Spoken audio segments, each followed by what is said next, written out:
دیکھو، دو چیزیں انسان کے کیریکٹر کو خراب کرتی ہیں، زبان، آپ کی زبان، اور مالی معاملات میں خیانت۔ جھوٹ بولنے والا کیریکٹر لیس ہوتا ہے، اور مالی خیانت چوری ہے نا، کیا خیال ہے؟ ان دو چیزوں سے تو انسان کے کیریکٹر کا پتہ چلتا ہے نا۔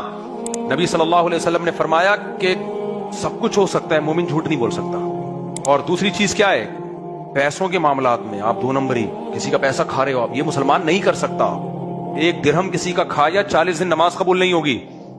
تو میرے بھائی، جرم کو اچھا مت سمجھو۔ ہاں، جو جرم چھوڑنا چاہتا ہے یہ چھوڑنے کی کوشش میں لگا ہوا ہے۔